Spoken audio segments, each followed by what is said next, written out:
Hello. This is a podcast about the things we often hide. Today's episode is about loneliness. We've all felt it, some more than others. It can be overwhelming, but it's also meaningful. I'm not here to tell you how to escape it. I want to explore how we can understand it. Loneliness isn't a diagnosis or a punishment. It's not a sign that something's gone wrong. It's part of the human experience. And while society often paints it as failure, I invite you to see it as a space where you might finally hear yourself. Chapter 1. What is loneliness, really? Loneliness isn't just being without people. It's the feeling of being emotionally disconnected. Sometimes, we're surrounded by others but still feel completely alone. Why? Because true connection is more than contact, it's resonance. When that resonance is missing, the emptiness begins to speak. Loneliness can arrive suddenly, or slowly creep in. It's not because something is wrong with us, it's because we are alive, feeling beings. We crave not just company, but understanding. And when that understanding is absent, even a crowd can feel like silence. But loneliness can also take on a different form. There's a kind of stillness in it, where new thoughts are born. A space where depth grows. Sometimes, it's only in solitude that we hear ourselves for the first time. Chapter 2. How do we get here? Life is structured in such a way that loneliness is almost inevitable. It arrives in transitional moments, when relationships end, when someone passes away, when we outgrow a circle of friends, or when we change ourselves. It's like the backdrop of a new act, and we're still the main character. Modern life only sharpens this experience. We have thousands of contacts on our phones, countless notifications, but fewer meaningful conversations. Technology offers us constant reach, but not depth. We live in a paradox. The easier it is to say hello, the harder it is to be truly seen. Loneliness exists even in the strongest families. Sometimes, no one left you, no one hurt you, and yet, you feel apart. It's not about others. It's a signal. You are in a place where you need to listen inward. Chapter 3. Loneliness as a mirror.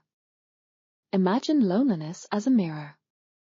It doesn't just reflect emptiness, it shows you what lives beneath the surface. Who are you when there's no one around? What do you think? What do you fear? What do you long for? The answers can be uncomfortable.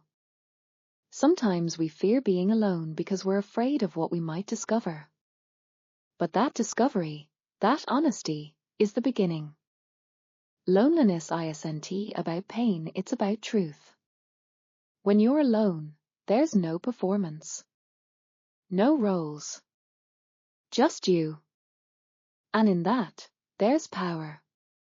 In solitude, we often find strength. Not the kind that's loud or flashy, but the kind that says, I can be with myself, and that's not a threat. It's a resource. Chapter 4. What can loneliness teach us? First, silence. The world is noisy, opinions, advice, distractions, expectations. But in solitude, you finally hear your own voice. Not what others want from you, what you want for yourself. Second, clarity. Without constant input from others, you can ask, what drives me? What do I believe in? What matters? You begin to course correct. Third, freedom. When you're alone, you owe no one a performance. You can be yourself. Fully. And from that place, real connection becomes possible, not out of fear of being alone, but from the desire to be with someone, truly. Chapter 5. A season, not a sentence. It's important to remember, loneliness is not who you are. It's what you're experiencing. It's a phase. A season. It comes, and it goes. It doesn't mean you're broken. It doesn't mean you're doomed. Sometimes, loneliness is the pause before transformation. Sometimes, it's the sign that you've stepped out of an old life and haven't yet entered the new. It's a bridge. It may be long. It may wobble. But it leads somewhere. It is not a dead end. Final thoughts. You're not alone in feeling alone.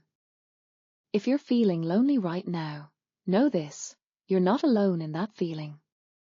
Millions of people are walking that same emotional landscape. And if you choose to stay with yourself, to listen rather than flee, you'll discover that you're not empty. You're deeper than you thought. Loneliness is like night. It's not the enemy. It's just part of the cycle. And if you live through it, not fighting, one day, morning comes. Thank you for being here with me. Share this episode with someone who might need it. Let these words be an anchor for anyone drifting in silence.